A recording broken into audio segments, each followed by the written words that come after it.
Tak patut tanya kan. Tanya untuk belajar boleh, Oh, dah insyaAllah. rekod dah. Okey, boleh kita mula? Okey. Haji Ayah mana ni? Auzubillahi Tak ada nampak Bismillahirrahmanirrahim. ada Haji Ayah ada tu. Oh, dah.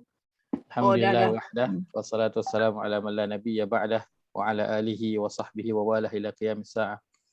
Allahumma alimna ma yanfa'una wa anfa'na bima 'allamtana wa zidna ilma. Subhanaka la ilma lana illa ma 'allamtana innaka antal alimul hakim. Allahumma ya muallima Ibrahim 'allimna wa ya mufahhima Sulaiman fahimna. Allahumma yassir wa la tu'assir. Rabbi tammim bil khair. Allahumma amin. Amma ba'd. Assalamualaikum warahmatullahi wabarakatuh. Waalaikumsalam warahmatullahi wabarakatuh. Alhamdulillah. Jazakumullah khairah pada semua. Kelas yang pertama kita, kali pertama ini kita lakukan pada sebelah malam. Memang saya mengucapkan banyak terima kasih pada semua yang sudi nak meluangkan masa pada sebelah malam, dan saya memohon juga jutaan maaf kerana tak dapat nak teruskan pada bahagian pada waktu siang. InsyaAllah kita akan mula-mula pada minggu ini pada hari Selasa malam insyaAllah. Baik, malam ni kita nak menyambung pembincangan kita dalam surah Al-Hasyr pada pada ayat yang ke-18 insya-Allah, ayat yang ke-18. Kita nak baca dulu ayat yang ke-18 ini pada muka surat 548. Muka surat 548.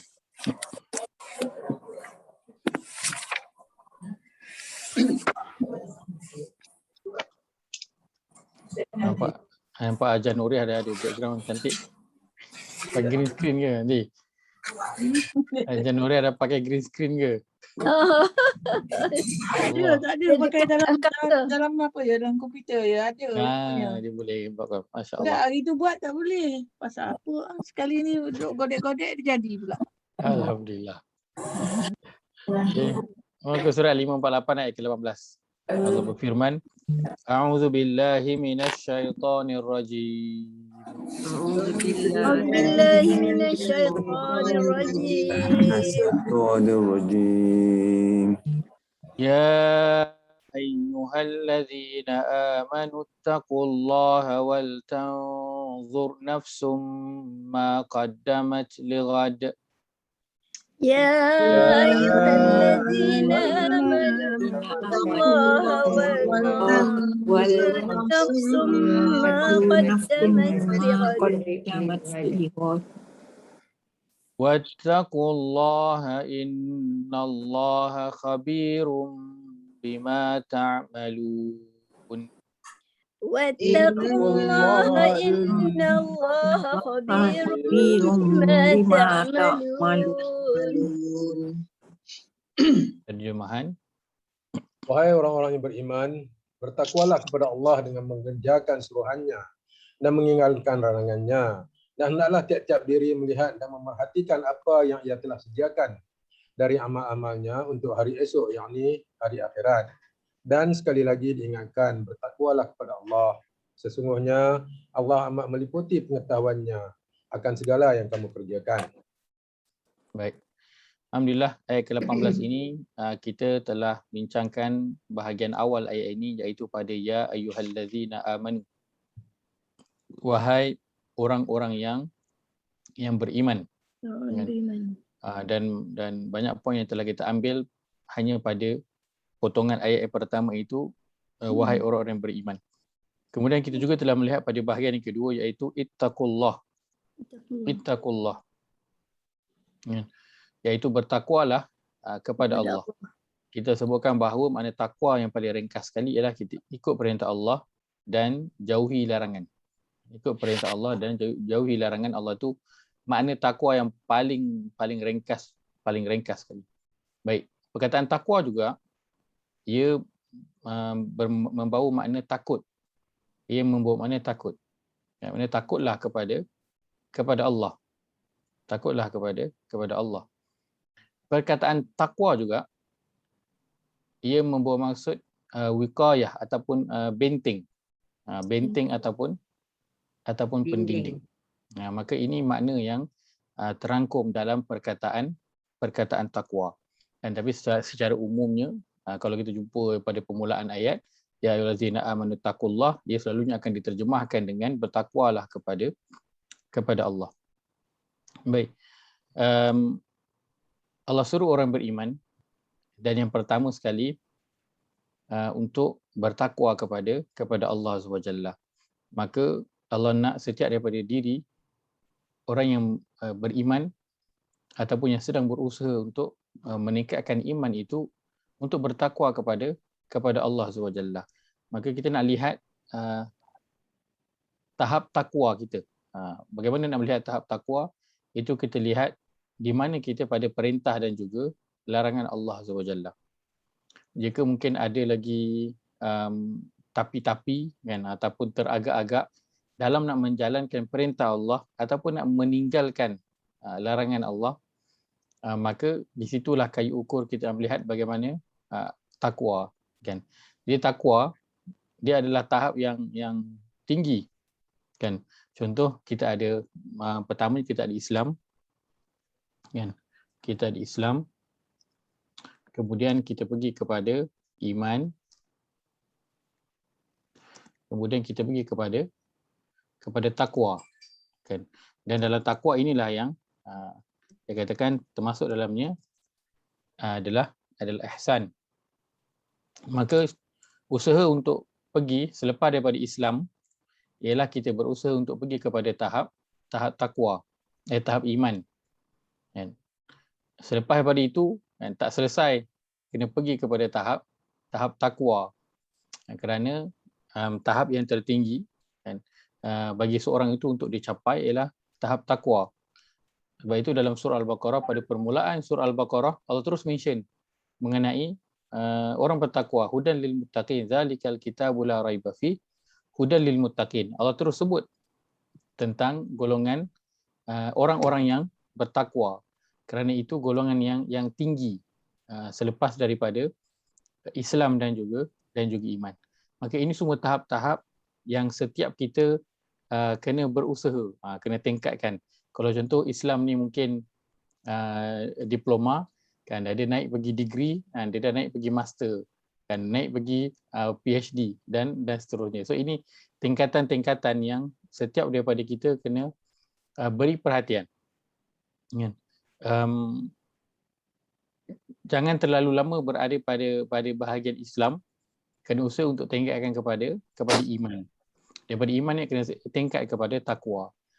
Tapi ada orang yang dia memang maintain dekat bahagian Islam saja. Dia maintain pada bahagian Islam saja. Kan? Jadi bagaimana? Tak apa. Kalau dia sudah berusaha kan, tapi itulah naik turun kan, pimai tang tu juga. Nak buat macam mana kan? Tapi dia dah berusaha.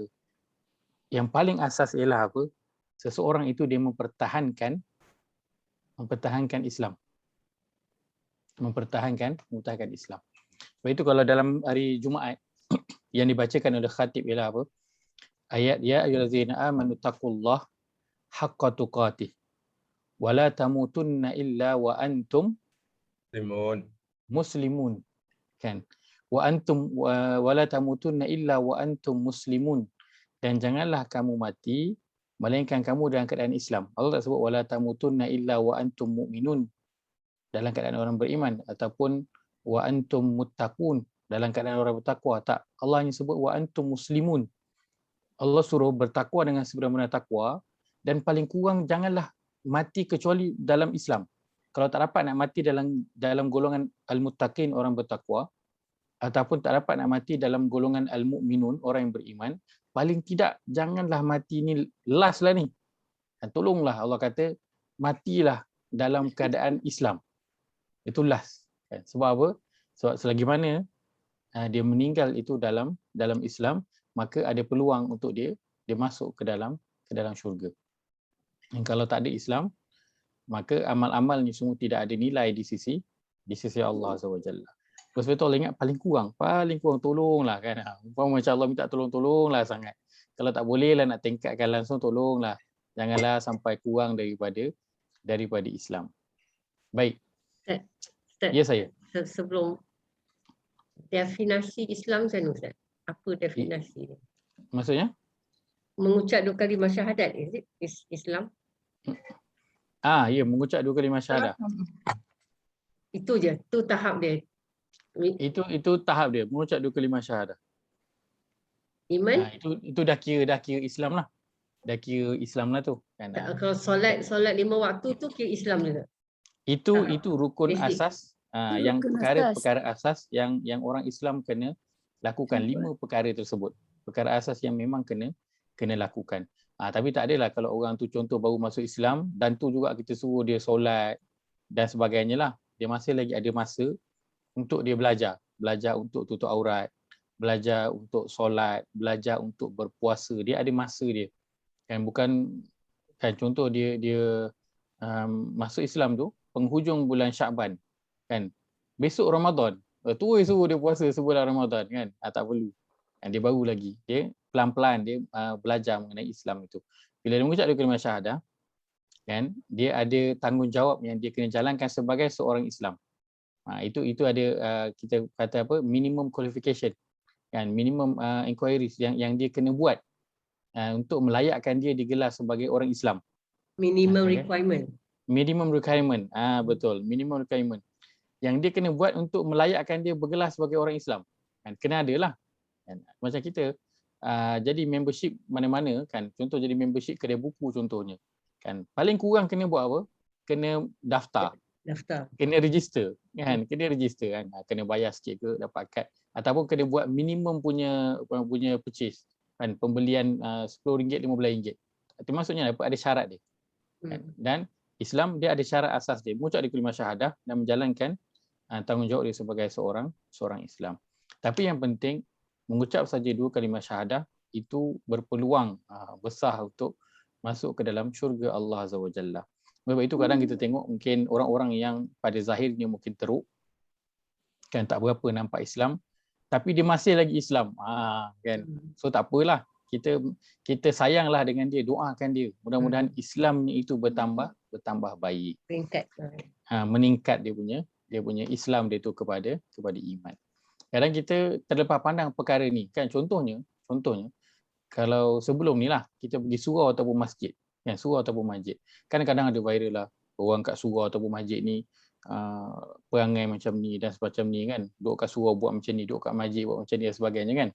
Kadang pernah kita pergi masjid jumpa orang ni duduk kat masjid baring tidur kan, ambil air masjid dan sebagainya lepas solat dah.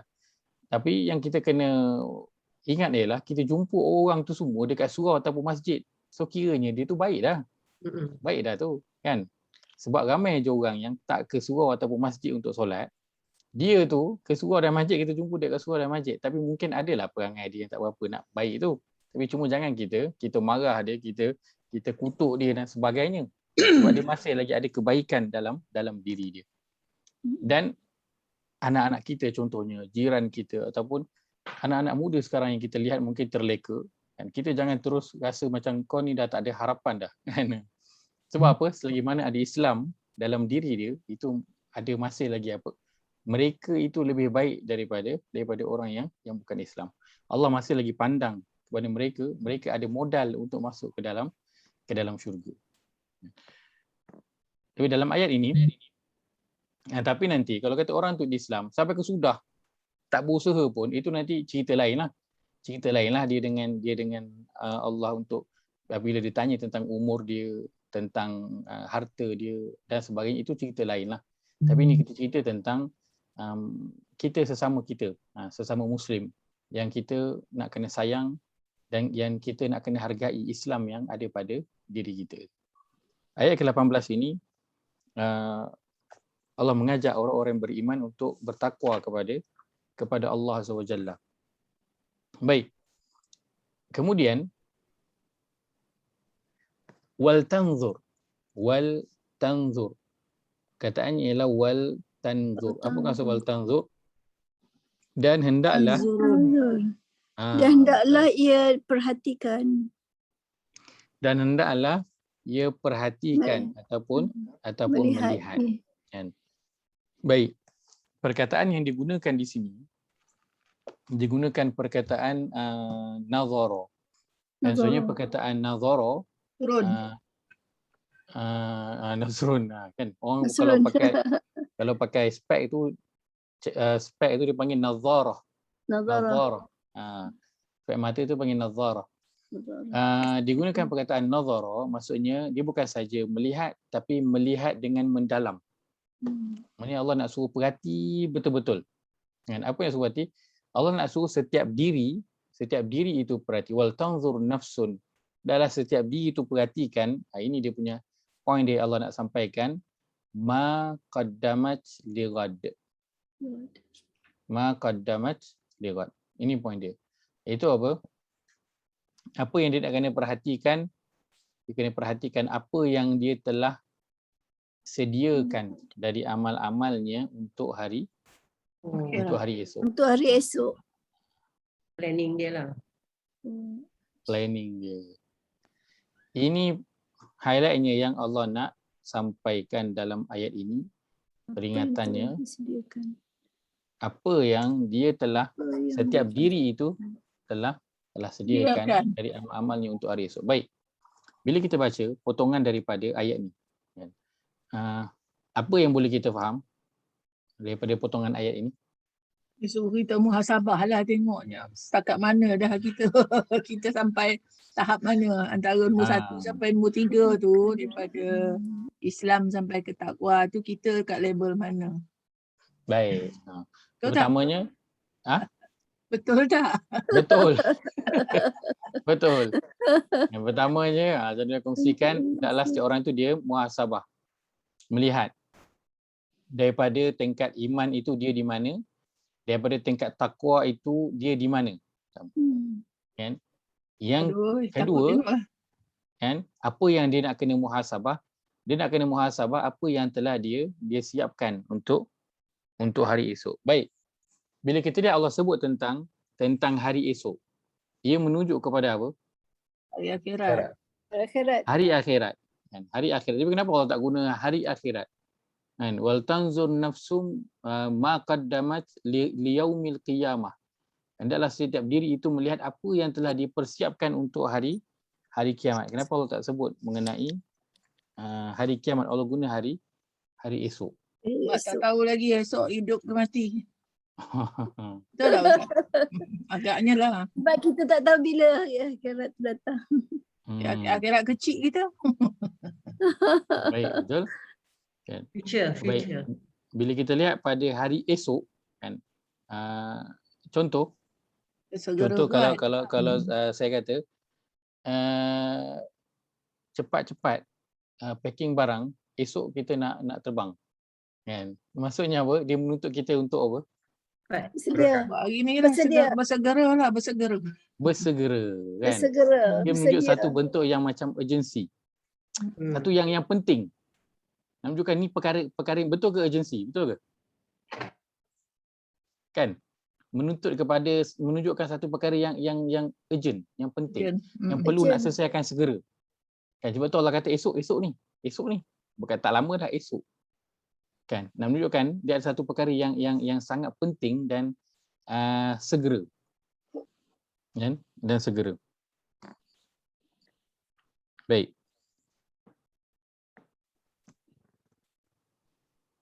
Kemudian Allah SWT nak memberitahu, kan, bila Allah gunakan hari kiamat ini, banyaklah nama dalam Quran hari kiamat ada banyak. Kan? Antaranya apa? Yang awal sekali kita jumpa, Yaum Middin, kan? Hari pembalasan. Apa lagi nama hari kiamat dalam Quran? Yaumul Qiyamah. Selain daripada Yaumul Qiyamah, selain daripada Yaumul Qiyamah ada Yaum Al-Akhirah. Apa lagi? Sa'ah. Ada nama dia Sa'ah. Baik, betul. Lain ada lagi? Qari'ah. Masya Allah. Qari'ah. Betul? Lagi ujung-ujung ni Ustaz banyak. Juz 30 ni. Kita ada Yaum As-Sa'ah. Yaumul Hisab. Yaumul Hisab. Ya, kita ada Yaum Qari'ah. Kita ada Yaum Hisab. Yaumul Hisab. Awal tadi kita ada Yaum Ad-Din. Ad-Din. Ada lagi? Kalau nanti dalam juzuk 28 ni juga kan, dua surah yang terakhir dia ada namanya Yaum At-Taghabun. Oh ada. Ada kau. Kan? Yaum At-Taghabun. Paling banyak, antara yang paling banyak disebutkan dalam satu surah nama-nama untuk hari kiamat ini adalah pada surah yang ke-40. Surah Ghafir. Dia ada namanya Ghafir. Yaum At-Talaq. At-Talaq, ya. Macam At-Talaq. bercerai ya. Dia bukan Ya ta. cakap tu. Dia bukan dengan, dia bukan Yaum Talaq, dia Yaum At-Talaq dengan ta. Talaq. Yaum Yang At-Talaq. yang bini pembesar Mesir panggil Yusuf tu talak, tolak atau talak? Yang mana? Yang bini pembesar Mesir Mhm. panggil Yusuf tu, ya Okey. talak ke dia panggil? Dia panggil Nabi Yusuf apa? Macam tu bunyi dia, seakan macam bunyi tu. Oh ya? Talak. Tak ingat. Mari kemari. Dia panggil mari kemari ya talak tu. Talak ke apa? Oh ya? Kalau orang kata Zulaika panggil Yusuf tu masa Saya orang dah lupa tak ada perkataan tu. tu, dia nak menggoda tu. Talak macam talak juga dia sebut. Panggil hamba ke apa? Ataupun budak pembantu ke, orang suruhan ke apa maksudnya? Oh ni bukan talak yang bercerai tu ya. Ni bukan. Ausalai yang qala wazalikun.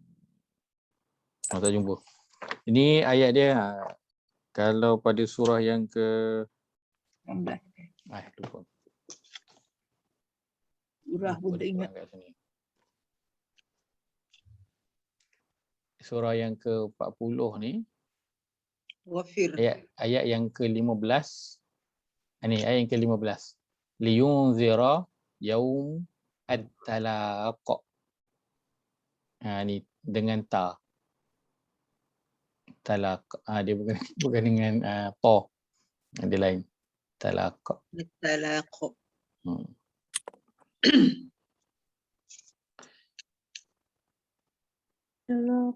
Mukmin. Ayat yang ke-18, nama hari kiamat Yaum Al-Azifah.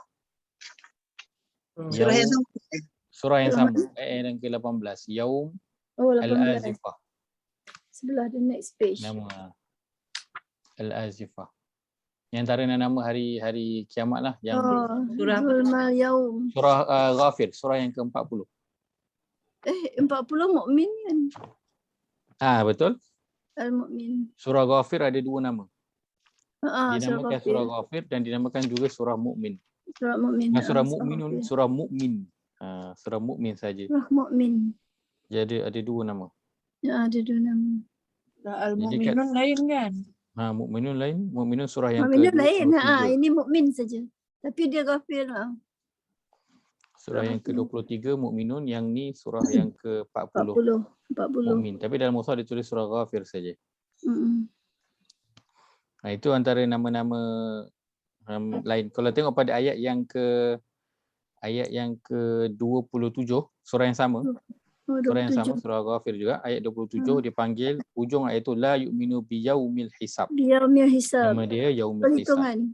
Dengan hari perhitungan. Hari perhitungan. Ada dah tadi sebut hisab. Ada, betul? Ayat yang ke 27. ayat 32. Contoh ayat 32. 32. Yaumat tanad. Nama dia Yaumat tanad. Ayat 32. Ya, Yaumat tanad. Maksudnya hari saling memanggil. Yaumat tanad. Tadi ayat ke berapa? Ayat 37. Hari meminta tolong. Kalau macam itu bolehlah. Nuria. Ya. Yang sejadah apa? Fathul yang kita Fathu dengan Fathi itu. Hari pembalasan. Hari pembukaan. Yes. Yang tu boleh Ustaz? Tak, itu hari Itu lain ke? Al-Fat itu hari kemenangan. Kemenangan hari pembukaan. Tapi Pembukaan dalam surah hari Sajadah tu Hari mahkamah pembicaraan. Hari pembicaraan. boleh Yang kalau mana kalau dia kalau ceritanya tentang Kiamat. kiamat, maka boleh diambil itu salah satu nama untuk hari Hmm. kiamat. Mm-mm. Jadi nama yang mungkin jarang-jarang kita dengar tentang hari Ingat kiamat dah itu Zainun dah. itu ada dekat dalam apa? Surah ni banyak. As-Sajdah. Surah Ghafir tadi. Nama-nama. Ghafir. Ramatanat. Biasa jarang dengar. Baik, maka hari esok pertama dia menunjukkan kepada satu Yaumattanad. yang penting, you see. Dan dia menunjukkan kepada sesuatu yang dekat. Sesuatu yang dekat. Maka Allah nak suruh kita perhatikan. Contoh, kalau kata esok kan, nak pergi kerja. Kita mesti dah buat persiapan. Kadang pada malam ni dah siap dah. Baju dah siap gosok, dah siap gantung, tudung dah siap matching dengan handbag, dengan kasut, dah siap matching dah semua. Kan? Perlu siapa semua dah siap dah.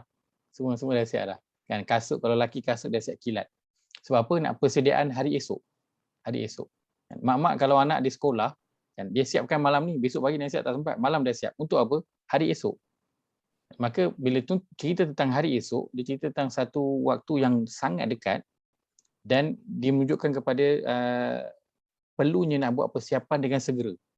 Persiapan dengan segera. Dan maka ini perkara yang Allah nak suruh seseorang itu lihat tentang hari esok. Sebab tu Allah namakan hari kiamat dalam ayat ini dengan esok saja. Dengan esok, tak lama. Kan, kalau kita pun Allah kalau dia bagi contoh, Allah selalunya bagi contoh sesuatu yang mudah untuk kita faham dan dekat dengan kita. Allah tak bagi contoh yang susah-susah yang kita tak boleh nak faham, tak boleh nak fikir. Lepas tu dalam Quran kalau tengok contoh-contoh dia simple je. Allah suruh tengok langit, Allah suruh tengok bumi, Allah suruh tengok pokok yang hijau, kan, dalam surah Al-Qari'ah banyak. Kan? Macam mana kau tengok api yang kau bakar tu. Macam mana kau tengok daun-daun yang hijau, kan? Penghujung surah Al-Mulk, macam mana kau tengok air yang mengalir tu. Semuanya Allah bagi contoh yang kita boleh nampak, yang dekat dengan kita. Dan itu konsep yang Al-Quran bawa. Dia tak bagi contoh yang susah-susah, yang nak kena pergi belajar masuk universiti baru boleh nak faham tentang perkara tu, tak. Contoh biasa, mudah, semuanya yang boleh kita lihat. Dan dalam ayat ini Allah bagi contoh tentang hari esok. Hari esok tak ada siapa yang tak tahu. Esok tu bila? Semua orang tahu hari esok tu adalah esok dan masanya adalah tak lama. Kan, esok berbanding dengan lagi 2 hari, dia lagi lama, lusa. Lama daripada esok. Orang tahu esok adalah waktu yang sangat sekejap. Baik. Maka Allah sangat-sangat suruh perhatikan tentang hari esok. Kalau kita nak lihat betapa dekatnya hari esok ni, kan? Dekatnya hari esok sehingga seseorang itu kadang dia tak sedar apa yang sedang dia persiapkan. Dekatnya hari esok sampai orang tu dia tak sedar pun yang dia belum lagi siap. Punya masa tu cepat berjalan. Antaranya ialah apa? Sebab tu Allah mulakan ayat ini dengan Allah suruh muhasabah. Katakan esok adalah hari kiamat. Katakan. Kita yang berada sekarang ni dah bersedia tak kalau kata besok kena mati? Dah bersedia ke belum? Belum. Kalau Allah kata esok mati, kan? Allah kata esok mati, bersedia tak? Kan? Tak sempat dah. Kita akan apa? Kita akan terduduk dan kita akan fikir, apa benda yang aku dah buat? Apa persediaan yang aku dah buat hari esok? Kan? Menunjukkan apa? Menunjukkan cepatnya hari esok tu sampai kita tak dan nak buat apa benda. Kita tak sempat nak plan nak buat apa benda pun. Sebab apa? Tidak dirancang dengan baik masa yang sekejap itu. Kerana setiap kita rasa masa kita panjang, masa kita, aku lama lagi kan. Aku paling kurang ni baru 30, paling kurang nanti sampai 60 lah kan. Sampai pencen baru fikir, contohnya kan. Mungkin kalau dah 50 tunggu 60 mungkin 70 kan. Kita masih rasa ada masa. Sedangkan Allah kata setiap orang tu waktu yang dia ada hanya mungkin sampai esok sahaja. Sekarang ni mungkin baru kita boleh nak rasa betapa dekatnya hari kiamat, kan. Macam tadi Haji Nuria sebutkan, hari kiamat kecil itu baru kita boleh nak rasa sekarang ni betapa dekatnya dia. Bila kita lihat sekarang setiap hari ramainya daripada kawan-kawan kita yang telah meninggal dunia. Kalau dulu meninggal juga, tapi dia tak seramai dan secepat sekarang. Kan, berkaitan dengan COVID ni kan. Ramai. Orang muda. Kan? Satu buka Facebook sekarang, kadang yang atas-atas tu semua ayah mertua saya meninggal, kawan kan bawah tu kawan saya meninggal, kan bawah ni orang ni meninggal, banyak yang meninggal aja.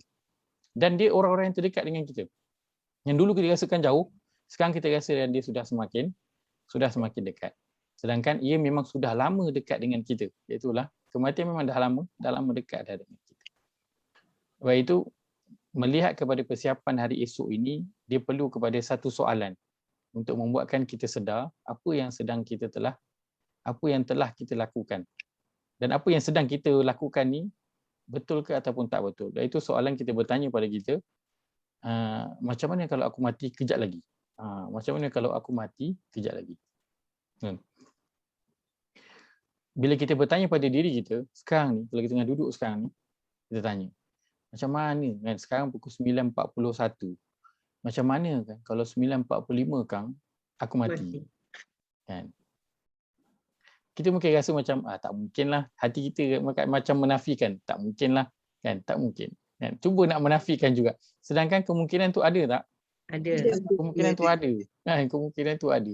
Macam saya selalu sebutlah dekat ayah saya kan, dia duk kata rindu cucu kan, rindu cucu, lama tak jumpa cucu kan. Dia kata dia dah tak lama dah kan, tu dia nak spend masa banyak dengan cucu, nak main dengan cucu. Saya kata kat dia, ya, ayah dengan Aish kan sama, kita dua-dua ada 50-50 chances kan, kemungkinan akan mati tu sama. Bukanlah orang tua tu lebih tinggi kemungkinan dia untuk mati berbanding orang muda, tak. Sama, setiap kita sama, tak kira, tidak kira Kita umur. tua atau muda. Tak kira. Kan sekarang ni lebih jelas. Maka setiap orang ada peluang yang sama untuk meninggal kejap lagi. Tidak kira peringkat umur. Maka soalan yang kita nak tanya setiap hari adalah, kan kalau kejap lagi mati macam mana? Kan? Kadang bunyi azan, tengah scroll handphone. Kan? Selalu tanyalah soalan, kan kalau aku tengah scroll ni meninggal macam mana? Kan tak ada solat zuhur lagi, azan dah ada bunyi, tengah scroll. Kan walaupun scroll tu tak apa, dengar ceramah ke, baca artikel tentang Quran ke, tapi bila kita tanya soalan, macam mana kalau kejap lagi mati? Kan? Kita akan kan, off handphone waktu tu dan pergi solat. Maka soalan kita bertanya, macam mana kalau aku mati kejap lagi, itu selalunya membantutkan rasa untuk duduk bermalas-malasan daripada beribadah. Kadang kita terjaga pukul 4 kan, pukul 4.30 nak sambung tidur, tanya soalan, macam ni kalau lelap mata kan kejap lagi ni mati. Selalunya akan bangun lah. Selalunya akan bangun. Selalunya. Dan lagi kalau best, kalau bayangkan kalau kejap lagi mati kan, tutup mata tu balik kan, kejap lagi aku mati. Dah dalam kubur dah ni, tiba-tiba ada nampak ular kan, ada nampak, tak payah nampak banyak-banyak lah, nampak seekor ular kecil je. Bukan tak payah ular besar, ular kecil je cukup dah, macam ular lidi tu. Kita tengah baring, terikat, tak boleh buat apa, ada ular lidi je kan, itu pun dah cukup. Macam mana, apa nak buat pun, ular tak buat benda pun kan. Soalan begitu saja pun dah cukup untuk membantutkan kita punya nafsu. Yang kita nak kena bantutkan sekarang ni adalah nafsu kita. Ya, soalan yang begini yang kita nak kena selalu tanya kan, untuk menggerakkan kita daripada menambah ibadah. Kalau tak, kita akan terus rasa macam malaslah, tak apalah, nanti kan, kemudian kan. Dan kalau nak buat perkara yang salah pun, bila kita tanya soalan ni kan, dia akan terus tak edit nak buat kan. Contoh orang yang kalau online tu kan, pop up lah contohnya kan, video yang tak berapa nak baik kan, video yang tak elok. Kalau dia tanya satu soalan, aku tengah tengok ni mati, apa cerita kan, tengah tengok mati kan. Macam saya contohnya kan, tengah tengok mati, tangan dekat handphone, isteri datang tengok kita dah meninggal, tengok dekat handphone kita tengah tengok video yang tak baik, ataupun tengah mendengar perkara yang tak baik. Betapa buruknya cara kematian tersebut. Dan maka soalan yang hanya simple saja soalan dia, macam mana kalau aku mati kejap lagi? Dan selalu membayangkan kita berada di dalam kubur, itu adalah soalan yang sangat baik untuk mematikan nafsu kita. Walaupun mungkin kita tak boleh nak tambah amal ibadah dengan banyak, tapi paling tidak kita mematikan nafsu kita untuk buat benda yang tak baik ataupun bermalas-malasan. Sebab tu Nabi SAW selalu berdoa apa? Allahumma inni a'udzubika minal ajzi wal kasal. Ya Allah, aku berlindung kepada Engkau daripada sifat lemah dan juga sifat malas. Sebab dua sifat ni memang akan membantukan seorang tu nak buat amal ibadah. Maka kita dapat mematikan nafsu kita. Oh, itu dah satu perjuangan yang besar sebenarnya. Satu perjuangan yang besar. Kan lagi-lagi bila kita sekarang ni cerita tentang hari kemerdekaan. Kan kalau dengar ustaz-ustaz yang ceramah, maksudnya dia akan cerita tentang merdeka daripada apa? Merdeka daripada dua. Kan? Daripada syaitan dan juga hawa nafsu. Dua ni yang masih lagi tak selesai sampai hari kiamat. Itu Nabi SAW bersabda, al-mujahidu man jahada nafsahu fi sabilillahi azza wajalla. Orang yang berjihad itu ialah orang yang dia bersungguh-sungguh melawan hawa nafsu dia kerana Allah azza wajalla. Itu dipanggil sebagai apa? Orang yang berjihad, pejuang kemerdekaan. Sebab apa? Walaupun negara sudah merdeka, tapi diri belum lagi merdeka daripada hawa nafsu. Selagi diri masih mengikut hawa nafsu, maka belum lagi merdeka. Perjuangan belum lagi habis. Maka antara perkara yang boleh nak membantutkan hawa nafsu itu ialah dengan soalan-soalan berkaitan kematian. Sebab itu Nabi SAW sebutkan, selalulah sebut-sebut tentang kematian. Sebab apa? Hadamul lazzah. Dia perkara yang kalau kita panggil lah, bahasa Nabi itu macam perkara yang menghapuskan rasa kelazatan. Kalau bahasa kita, ingat mati ni, dia potong steam. Dia memang potong habis lah. Nak duduk berehat saja-saja pun jadi macam kan kalau kejap lagi ni mati habis. Dan apa je yang sempat buat. Maka perjuangan paling tidak dengan kita muhasabah diri kita dapat mematikan kerajaan nafsu yang ada dalam diri. Itu yang penting. Dan ini adalah sifat orang yang masuk syurga. Allah sebut kan, wa amma man khafa maqama rabbih wa nahana nafsa 'anil hawa. Dan ada pun orang yang dia takut dengan kedudukan Rabb dia dan dia menahan hawa nafsu. Tu je dia buat. Apakah yang dia dapat? Fa innal jannata hiyal ma'wa. Maka sesungguhnya syurgalah tempat tinggal dia. Dia buat apa? Allah sebut dia orang yang apa? Solat naik turun banyak rakaat dan sebagainya, baca Quran banyak tak, dia menahan hawa nafsu dia. Dia takut dengan kedudukan Rabb dia. Maksudnya apa? Takut dengan kedudukan Allah. Orang tak nampak pun dia tidak akan buat maksiat, dan dia wanahan nafsa 'anil hawa. Dia menahan diri dia daripada hawa nafsu. Buat itu saja Allah sediakan syurga sebagai tempat duduk dia. Sebab apa? Yang tatajafa junubahum tu anil madhaji. Ya. Samalah dia takut kan. Itulah perjuangan nak melawan hawa nafsu. Orang yang tak boleh bangun solat subuh, bukan sebab apa? Sebab apa tak boleh bangun solat subuh? Sebab dia tu rasa malas, ikut nafsu kata, rehatlah dulu, kejap lagi lah, penatlah, mengikut pada hawa nafsu. Orang yang dia boleh bangun solat subuh, maknanya apa? Dia telah berjaya mengalahkan hawa nafsu dia pada ketika itu. Orang yang setiap hari dia boleh baca Quran, lagi-lagi kalau baca satu hari satu juz, dia telah berjaya nak mengalahkan dia punya hawa nafsu dia. Itu bukan perkara yang mudah. Mungkin kita dah buat hari-hari, kita rasa mudah sebab kita dah buat hari-hari. Dah selalu buat, sebab tu rasa mudah. Kan? Sedangkan berapa ramai orang, tunggu Ramadan nanti baru buka Quran. Tunggu Ramadan. Itu kalau Allah bagi dia kesempatan untuk buka Quran, tak ada sampai Ramadan, habis. Kalau Ramadan sibuk dengan berniaga, habis lagi. Tak tahu bila lagi nak buka Quran. Maka perjuangan nak mengalahkan hawa nafsu itu perjuangan yang sangat besar, sampai diingatkan oleh Nabi SAW, orang yang disentiasa berjuang melawan hawa nafsu dia adalah mujahid. Mujahid ni orang yang pergi berperang. Yang dinamakan sebagai mujahid. Maka setiap kita ada hawa nafsu dan setiap kita adalah pejuang yang sedang berjuang menuntut kemerdekaan daripada kengkungan hawa nafsu dia. Pengsan Ustaz dengar macam tu Ustaz. Kan? Takut dengar. Ya. Aduh, ya. Dan ini setiap daripada peringkat umur diuji dengan perkara-perkara ini sesuai dengan ilmu masing-masing, sesuai dengan iman masing-masing, sesuai dengan peringkat umur masing-masing, sesuai dengan kesukaan masing-masing. Semua sesuai. Kan? Ada orang yang dia suka shopping, dia uji dengan shopping lah. Ada orang yang suka duduk berlepak-lepak, diuji dengan perkara tersebut. Kan? Kerana berapa ramai orang yang dia telah berumur dan juga dah pencen, kan? Tetapi dia memilih untuk apa? Dia memilih untuk duduk rehat. Dia kata aku dah penat kerja waktu muda, sekarang pencen aku nak duduk rehat. Sedangkan kita alhamdulillah Allah pilih untuk menggunakan baki-baki umur yang Allah beri ini untuk dekat dengan Al-Quran. Baik, sangat satu perkara yang baik. Sebab apa? Sebab dalam hadis Nabi SAW sebutkan, orang yang apabila telah mencapai umurnya 60 tahun tetapi masih lagi tidak mengarahkan dirinya kepada kebaikan, maka Nabi kata ucapkan kata-kata selamat untuk dia. Maksudnya selamat tinggal ataupun good luck. Ucapkan good luck dekat dia. Maksudnya apa? Dah umur 60. Good luck. Ucap good luck kat dia. Maksudnya apa? Dah umur 60 tahun.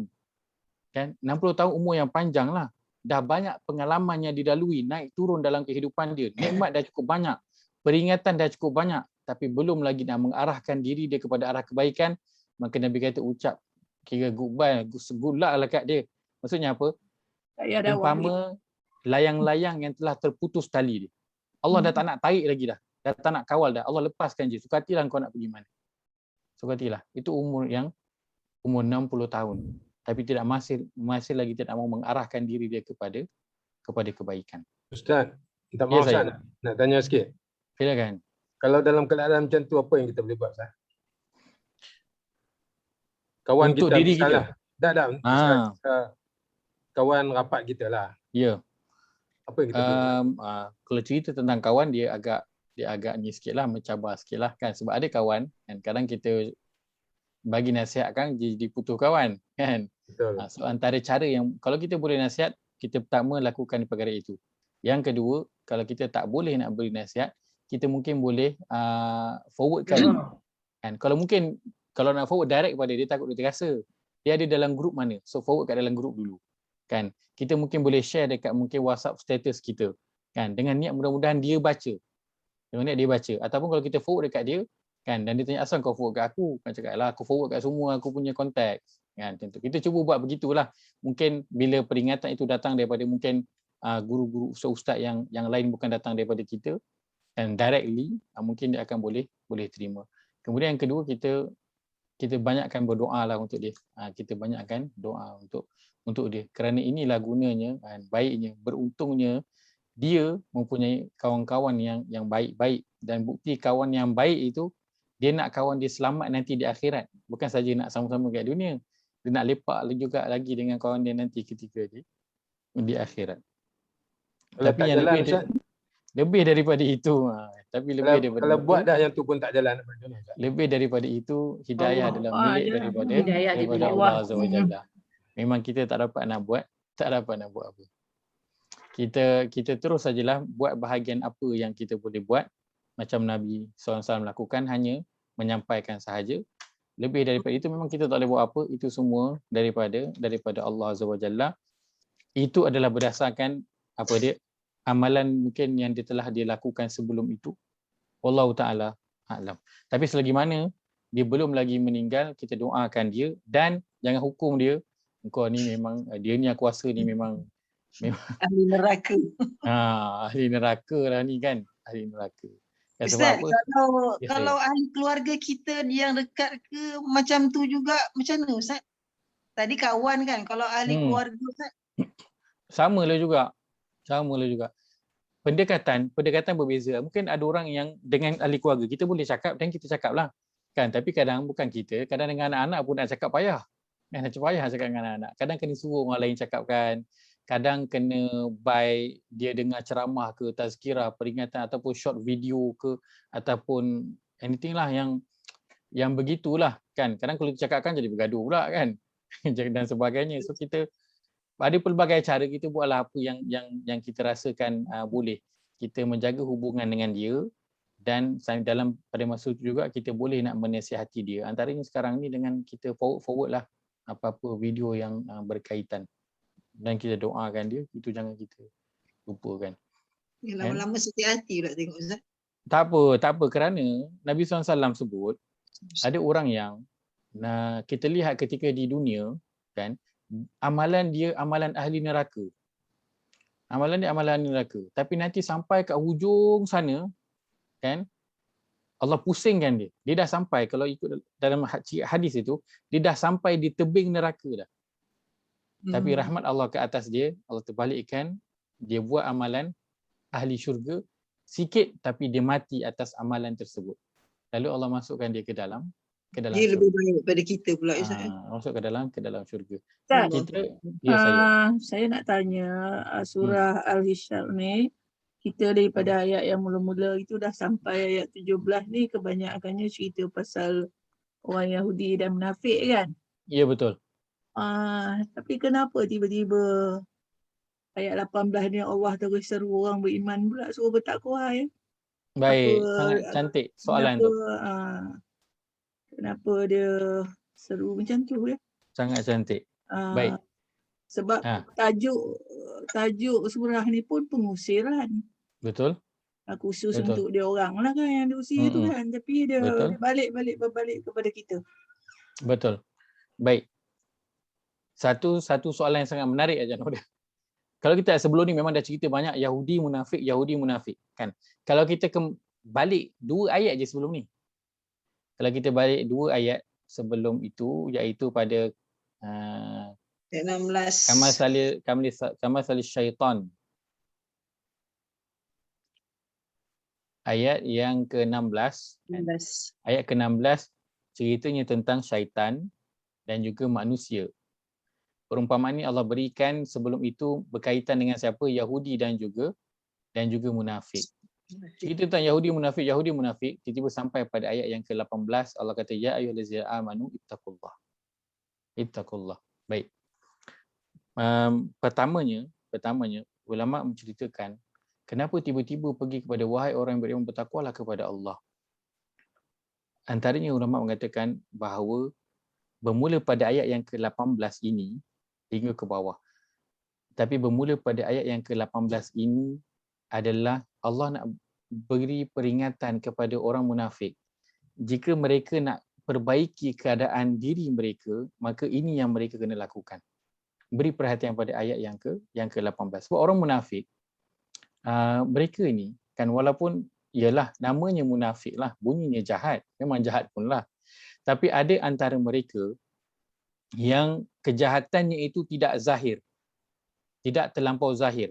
Maksudnya dia tak adalah pergi adu domba nak merosakkan sesama orang Islam. Kan? Dia mungkin pengikut ketua munafik Allah bin Ubay bin Salul, dia cuma pengikut. Dia bukan yang menjalankan rancangan. Pertama. Yang kedua, orang munafik ni pun walaupun dia munafik, tapi dia masih lagi dengan Nabi kan, adalah adab dia kan. Bila pergi berperang, dia masih lagi ikut grup orang beriman. Dia bukannya mungkin berperang melawan orang beriman dan sebagainya. Masih lagi lah ada saki baki kebaikan pada diri mereka walaupun mereka ini adalah orang munafik. Maka sayangnya Allah kan, kepada semua umat manusia ini diingatkan orang munafik, wahai orang munafik, perbaikilah keadaan diri kamu, bertakwalah kepada Allah dan perhatikan apa yang kamu dah siapkan nanti untuk hari esok. Kerana bila orang munafik ini dia duduk sekejap kan, dia bukan sila duduk dan jangan lari, dia kira sila duduk dan berfikir apa yang dia dah buat dengan orang Islam. Contoh kita bayangkan zaman Madinah dulu, orang munafik dia duduk dan dipikir apa yang aku dah buat dekat Nabi ni, aku pergi bocor rahsia dekat orang Yahudi, aku pergi berpakat nak tolong diorang ni kan. Bila diorang berfikir sebegitu kan, fikir jadi rasa nanti dekat akhirat macam mana keadaan aku? Aku pergi tolong orang Yahudi untuk lawan dengan Nabi. Jadi bila dia duduk berfikir, nasib dia nanti pada hari esok bagaimana? Kan, nasib hari esok tu berdasarkan perbuatan hari inilah. Kan, perbuatan hari ini akan memberi jawapan kepada apa nasib dia nanti pada hari esok. Bila orang munafik tu dia duduk fikir, maka dia akan dapat perbaiki iman dia.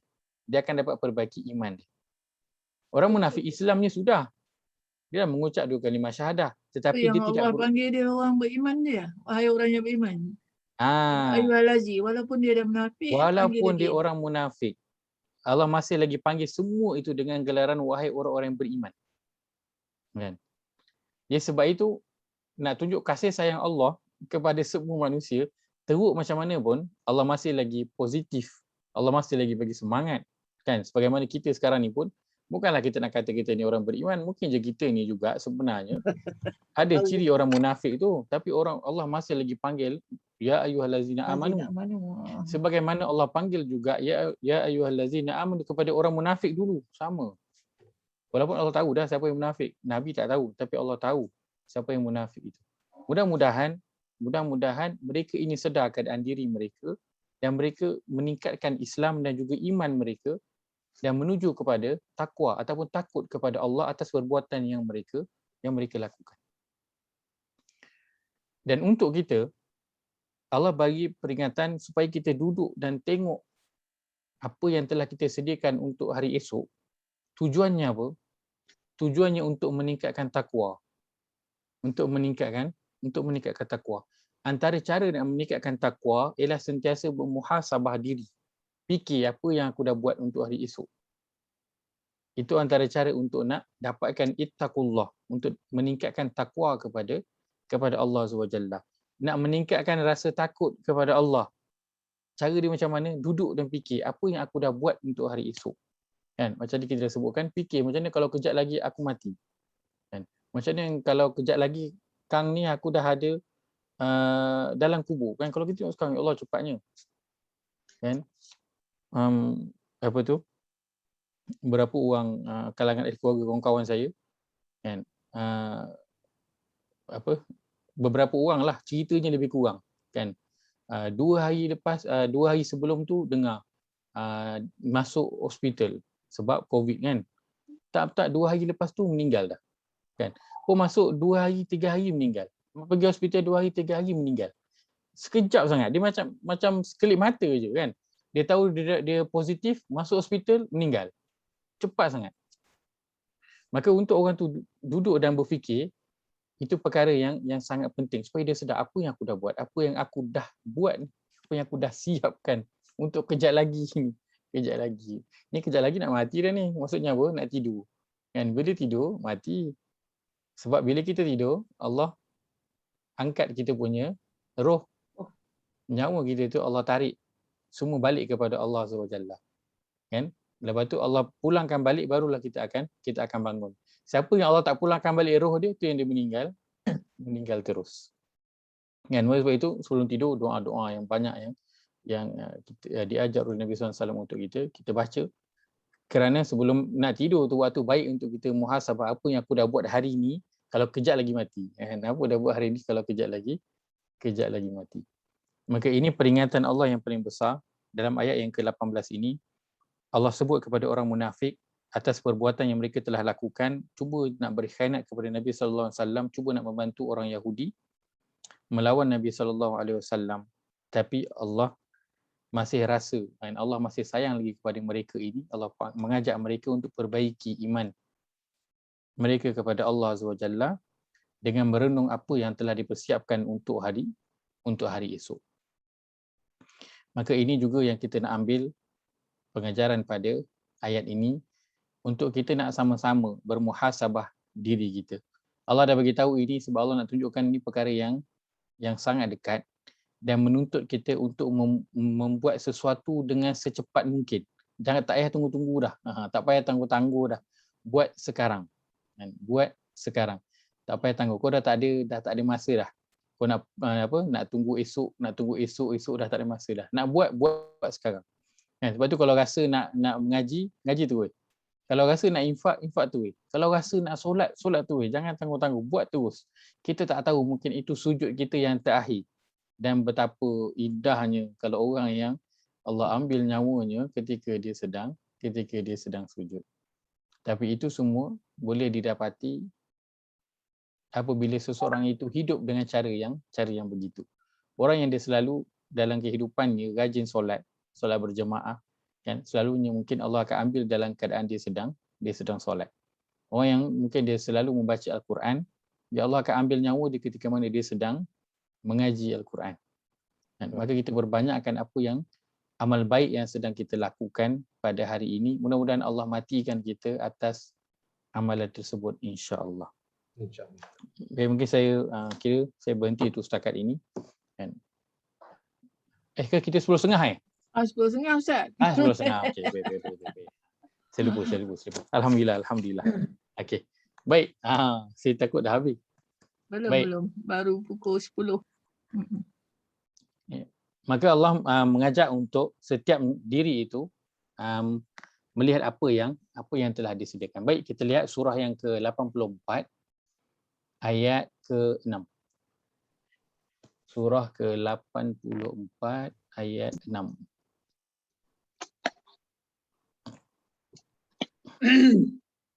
Surah Al-Insyiqaq pada muka surat 589. 589. Baik, Allah berfirman, A'udzu billahi minasy syaithanir rajim.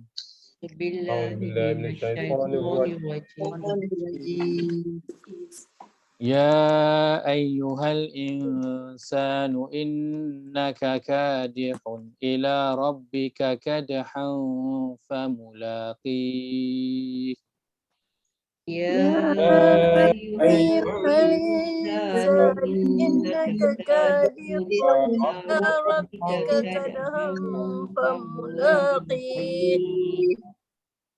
Terjemahan, Wahai manusia, sesungguhnya engkau telah berpenat lelah beramal untuk menuju Tuhanmu, maka pasti kamu akan menemuinya. baik. Maka Allah sebut dalam ayat ini, innaka kadihun. Allah sebut, wahai manusia. Allah tak sebut wahai orang beriman, kan? Tak khusus pada orang Islam. Allah sebut wahai manusia keseluruhannya. Sesungguhnya engkau innaka kadihun ila rabbik. Sesungguhnya engkau sentiasa berpenat lelah menjalankan keadaan hidupmu sedaya upayamu hinggalah semasa engkau kembali kepada Tuhanmu. Kemudian engkau tetap menemui balasan apa yang engkau telah usahakan itu tercatat semua. Maknanya ayat ini nak beritahu apa? Setiap kita, sama ada kita sedar ataupun tidak, kita sedang berjalan menuju kepada Tuhan. Dalam keadaan kita berpenat lelah dalam kehidupan kita. Maka penat lelah kita dalam kehidupan ini, pertama yang kita kena sedar, kita tengah berjalan nak menuju kepada Allah. Yang kedua, setiap kita penat dalam kehidupan ni. Dalam kehidupan ni penat nak hidup, kan? Dengan masalahnya, dengan naik turun kehidupannya, penat menghadapi kehidupan. Tapi apa yang kita nak kena lakukan ialah biarlah penat lelah kita itu penat lelah yang berbaloi, bukan penat lelah yang sia-sia. Kan? Kita tak nak tengok orang lain semua tanam pokok. Kita pun sama nak tanam pokok, kan? Tapi orang lain memetik hasilnya di kemudian hari, kita punya pokok mati, kan? Kita penat sama dengan dia penat. Tapi penat kita sepenat yang tidak berbaloi, kan? Maka setiap daripada kita penat menghadapi kehidupan ini, dan kita nak kena pastikan penat lelah kita ini adalah penat yang berbaloi. Dan kita nakkan hasilnya itu nanti di mana? Hasilnya itu nanti di akhirat. Walaupun mungkin kat dunia kita tak nampak pun hasil dia. Tak nampak apa hasil dia.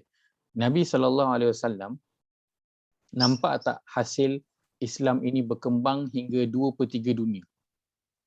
Nabi nampak tak? Sempat tak Nabi nampak? Tak nampak. Tak. Nabi tak sempat nampak. Kan perkara itu terjadi pada zaman Umar Al-Khattab. Nabi tak nampak pun perkara tersebut, tapi nanti di akhirat hasil tersebut Nabi akan dapat. Maka setiap daripada kita sekarang ini sedang berjalan menuju kepada Allah Azza wa Jalla dalam keadaan berpenat lelah. Sedang kita berpenat lelah ini, kan, kita duduk berteduh di bawah pohon, di bawah sebuah pohon yang dinamakan pohon dunia. Pohon kehidupan dunia. Nabi SAW sebut dalam sebuah hadis, mali wa mali dunya. Ma ana fid dunya illa karakibin istadhalla tahta syajarah thumma raha wa tarakaha. Nabi kata, apalah yang ada pada aku dan apalah yang ada pada dunia ni. Tidaklah aku dengan dunia ini melainkan seperti seorang pengembara. Karakib, orang yang sedang mengembara, naik kenderaan. Istadhalla tahta syajarah, yang berteduh di bawah sepohon pokok. Thumma raha wa tarakaha, kemudian dia pergi meninggalkan pokok tersebut. Maka Nabi nak kata, kita kadihun ila rabbi, sedang mengembara, menaiki kenderaan, sedang berjalan menuju kepada Tuhan. Kita berhenti sekejap kat sini, berteduh di bawah pohon. Yang Nabi kata, pohon ini kan, Nabi ibaratkan dunia ini sebagai pohon. Maka ada tak orang yang dia sedang berhenti ke RNR, dia tengah berhenti ke RNR tu kan, dia panggil kontraktor kan, buat rumah, buat bilik semua siap ke RNR. Ada tak? Tak ada. Tak pernah dengar lagi orang pergi buat rumah, buat bilik ke RNR. Tak pernah. Sangat pelik kalau dibuat. Ya, sebab apa? Semua orang tahu RNR tu tempat untuk berhenti kejap je, tak lama. Bukan tu tempat destinasi tujuan dia.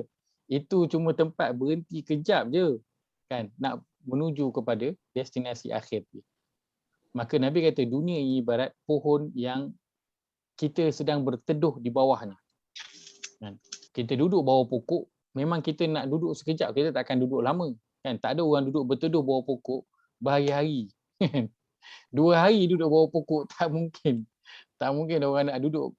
Kan? Ke RNR ada tak orang duduk 1 hari? 2 hari duduk ke RNR? Tak ada. Orang akan duduk secepat yang boleh. Berhenti tu, makan, solat, buang air, isi minyak, jalan. Tak adalah orang kan telefon ni. Kat mana? Kat RNR lagi ni. Dah 2 hari daripada semalam aku dengar kat RNR. Saja duduk kat sini. Kan? Tak pernah lagi. Kalaulah dia duduk kat RNR pun, dia bukanlah satu tempat yang apa? Satu tempat yang selesa. Kan? Bukan satu tempat yang selesa pun untuk dia nak duduk. Maka Nabi sebutkan dia dengan dunia ibarat orang yang menaiki kenderaan, teduh sekejap di bawah pohon dan pergi meninggalkan pohon tersebut. Itulah di kita yang sedang kadihun ila rabbik, sedang berjalan menuju kepada Tuhan kita. Ustaz. Dan kita, ya saya. Ustaznya tafsiran Ustaz ni lebih tepat daripada tafsiran Quran saya, Ustaz. Maksudnya apa? Ustaz, kalau saya tengok sini kan pahaman saya beza, Ustaz. Sebab apa? Sini dia kata sesungguhnya engkau sentiasa berpenat lelah menjalankan keadaan hidupmu. Dengan adanya upayamu hinggalah semasa engkau kembali kepada Tuhanmu, kemudian engkau tetap memenuhi balasan apa yang engkau telah usahakan itu tercatat kesemuanya. Makna kita menuju ke Tuhan untuk mendapat balasan apa yang amal kita. Sedangkan saya punya ni, wahai manusia, sesungguhnya engkau telah berpenat lelah beramal untuk menuju ke Tuhanmu, maka pasti kamu akan menemuinya. Macam tak lengkap kalau banding dengan Haji Yahya punya terjemahan tu, terjemahan yang asas untuk perkataan tu. Untuk perkataan tu. Dia tak ada huraian. Dia yang terjemahan yang saya punya di skrin ni, dan mungkin terjemahan yang mungkin ada di Quran kalau yang sama macam ni, tu huraian dia dah masuk ke huraian dia panjang. Terjemahan Haji Yahya itu terjemahan yang asas yang dapat daripada prakata lah. Daripada ayat tu. Fa mulaqi kan, fa tu kita buang kan. Ha kat belakang tu kita buang. So tinggal mulaqi je. Kan. Saya pasang, saya punya lupa pula nak pasang. Screen. Tulis tu lupa. Daripada tadi. Kadhan, bukan kadhihan ni. Betul, Haji Yahya, betul lah. You punya explanation dengan ayat Ustaz ni betul lah. Yang dalam menemui Tuhanmu, pasti kamu akan menemuinya. Kemudian kau tetap menemui balasan apa yang kau telah usahakan itu. Yalah, dia tak cakap. Balasan dia tak sebut, dia hanya menemui Tuhanmu. Samalah. Alah, dia Ha. kena Dia tak Simple punya lah. dia tak Kan, kalau elaborate kita- tu kata tu. Kalau kita buang fa, kita buang ha, so tinggal mulaki saja. Hmm. Mulaki ni bila sebut macam ni tak perasan lah. Tapi kalau saya sebut ila liqa, kita akan perasan. So mulaki ini samalah. Okey, satu lagi perkataan. Perkataan talaki. Ila liqa dengan mulaki lam Ah, ka lam Perkataan ka. talaki. Ah, Talaki tu maksudnya apa? Belajar Depan. depan.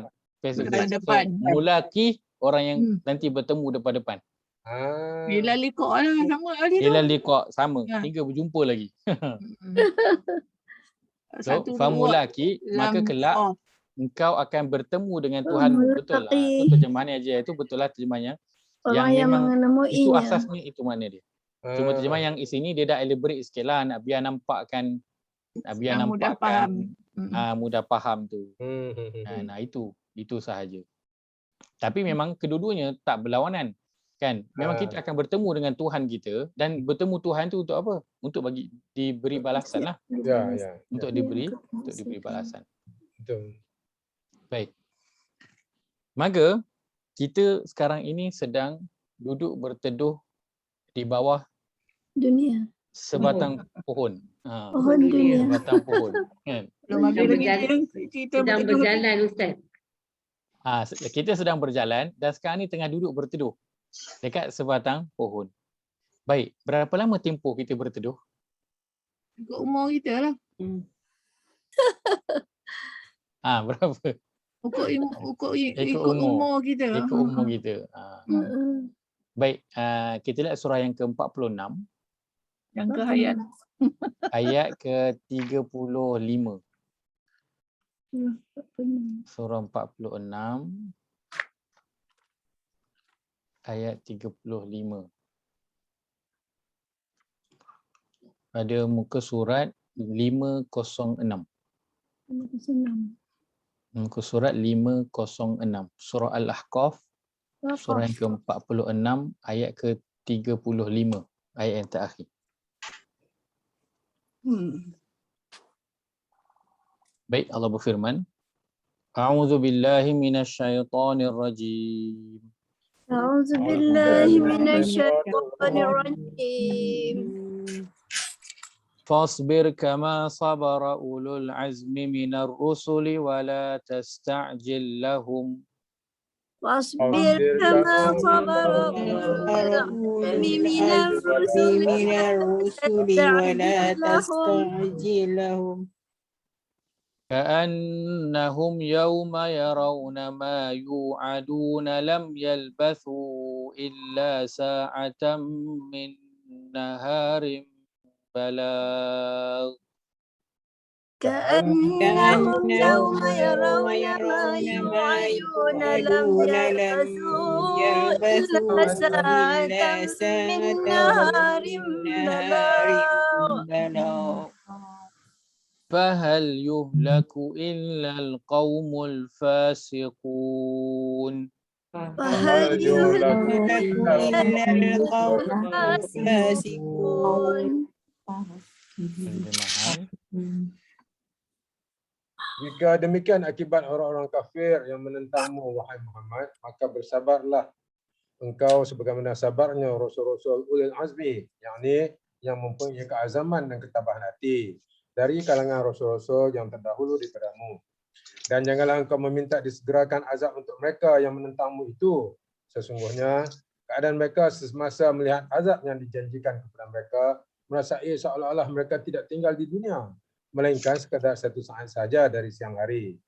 Penerangan yang demikian cukuplah menjadi pelajaran bagi orang-orang yang mahu insaf. Maka ingatlah, tidak dibinasakan melainkan kaum yang fasik dahaka. Baik. Jadi orang-orang yang nanti bila dia berhadapan dengan azab daripada Allah SWT, dia rasa berapa lama dia tinggal kat dunia ni? Setengah hari, sekat hari. Dalam ayat ni. Sesaat. Sesaat. Dalam ayat ni terjemah dia tulis sekadar satu saat je. Sekadar satu saat je. Siang hari. Kan?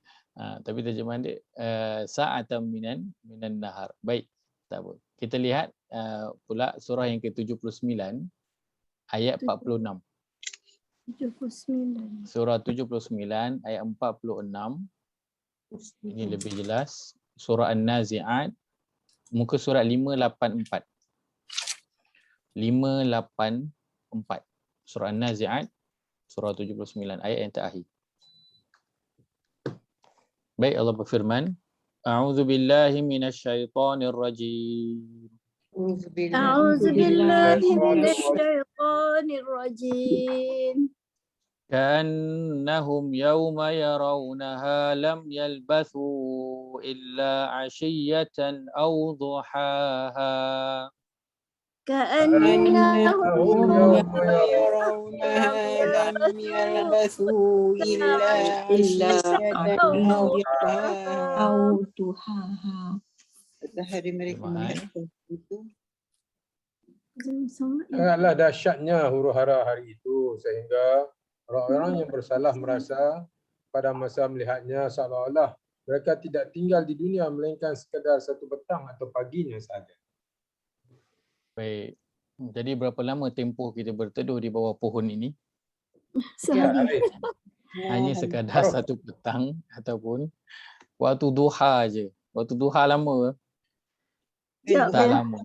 Kejap. Waktu petang Ya. pun tak lama. Kan kalau nak bayangkan waktu petang tu berapa lama? Boleh lihat pada surah yang ke surah berapa tu? Cerita mengenai masa. Asri. Surah Al-Asr. Allah sumpah wal asr, demi masa. Dan Al-Asr juga maksudnya waktu asar. Puasa. Jadi waktu manusia hidup dia ibarat waktu asar je. Nak menuju ke maghrib. Panjang tak waktu dia? Tak panjang. Pendek. Dan selalunya waktu asar selalunya orang buat apa? Tidur. Selalu waktu asar selalunya bukan waktu orang duduk rehat kan? Selepas penat bekerja. Betul tak? Ya. Orang sedang bersantai-santai. Dan sebab itulah menggambarkan kehidupan di dunia ini, cabarannya memang orang suka nak bersantai-santai dan berehat-rehat. Sebab kehidupan dunia terpesona dengan apa yang ada padanya. Dan kalau lihat literally waktu asar itu pun memang bukan waktu orang nak bekerja, memang waktu orang nak berehat. Orang dah penat bekerja dari pagi sampai ke petang. Jadi waktu asar memang orang nak duduk rehat. Waktu minum kopi, waktu lepak-lepak kan, minum petang kan. Tea time waktu asar. Sedangkan itulah sahaja panjang umur setiap manusia. Kita rasa macam panjang dah umur kita ni kan. Tapi itulah Sempat kena meningkatkan takwa daripada level 1 ke level 3 tu.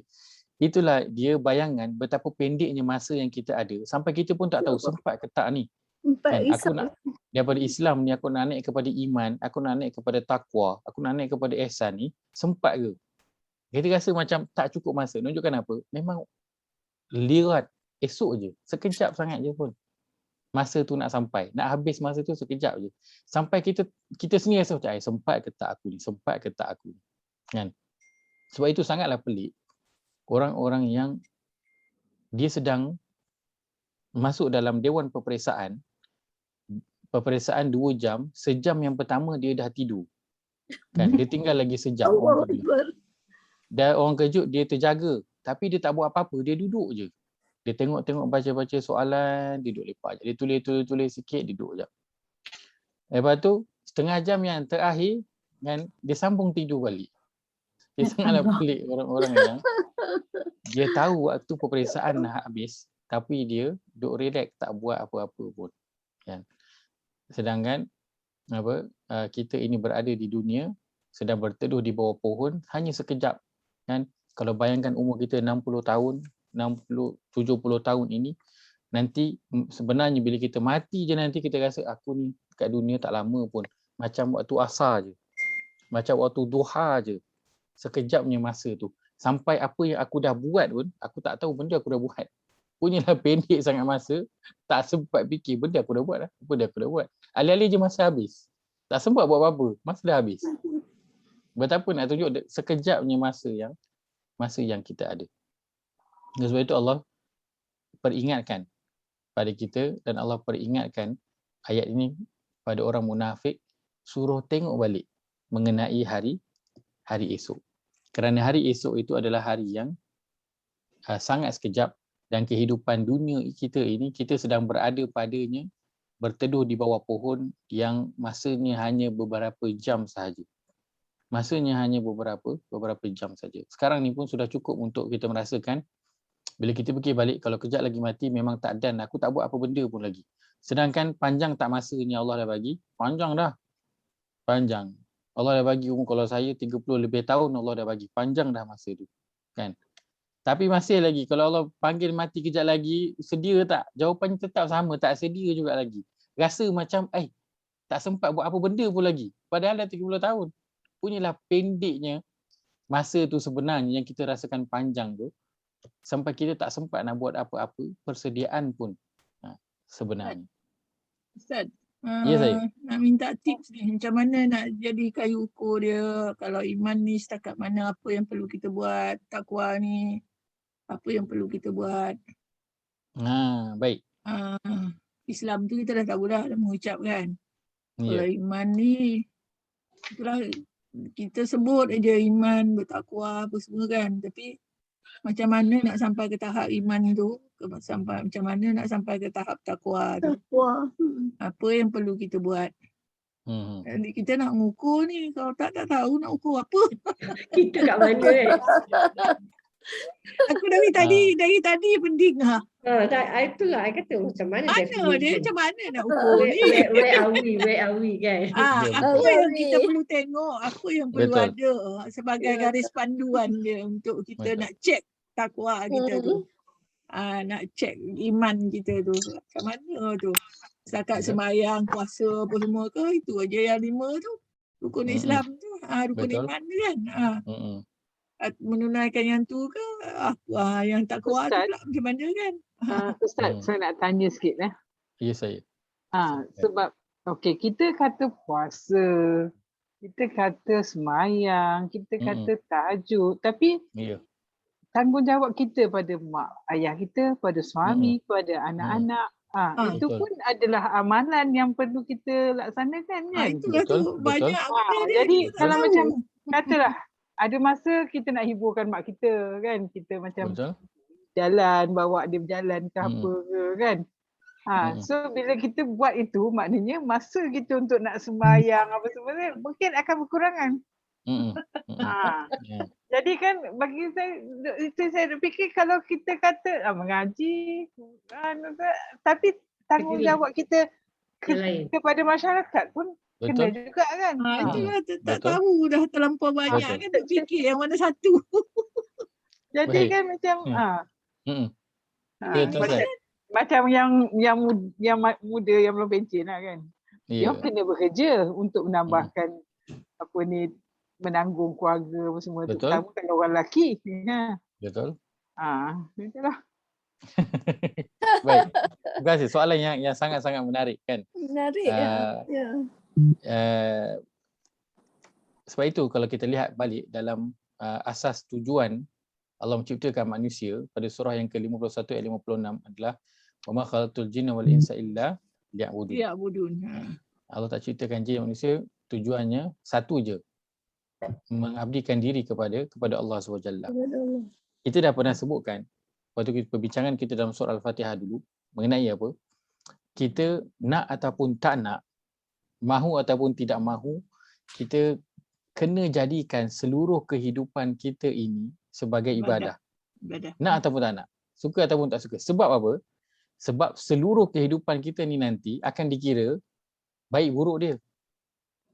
Baik buruk dia akan dikira. Semua akan catat. Baik buruk itu dua je, tak ada lain. Maka sebab itu seluruh kehidupan, kalau kita cerita tentang 24 jam. 24 jam tu kita kena jadikan untuk ibadah. Sebab apa? 24 jam tu juga nanti Allah akan tanya. Allah tak tanya waktu solat je. Lepas solat Allah akan tanya. Kan? Nanti nak sampai solat lain Allah tanya. Lepas solat lain setiap saat 24 jam untuk Allah akan tanya. Tapi kita di dunia ini, realitinya kita ada kerja yang nak kena buat. Kita nak kena layan orang lain, kan? Nak kena, kita ada anak, ada ahli keluarga, ibu bapa dan sebagainya. Jadi macam mana nak buat? Semua itu kita jadikanlah dia apa? Jadikanlah dia ibadah. Boleh ke tak boleh? Boleh. Boleh. Sebab itu Nabi SAW sebutkan dalam hadis, orang yang dia keluar bekerja kerana nak menjaga, memberi makan kepada anak-anak dia yang kecil, maka dia berada fi sabilillah. Pertama. Yang kedua, orang yang dia keluar bekerja untuk menampung ibu bapanya yang telah tua, maka dia fi sabilillah.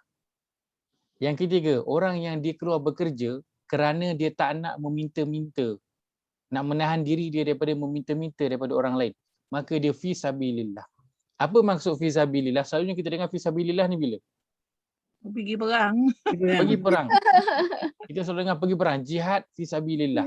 Tapi rupanya orang yang keluar mencari rezeki untuk anak-anak dia yang kecil, untuk ibu bapa dia yang sudah tua, untuk tahan diri daripada meminta-minta, dia sedang berada di jalan Allah. Kalau dia mati dapat pahala tak kerja dia tu? Dapat pahala. Tapi macam mana kerja yang sepatutnya berpahala tu jadi tak berpahala?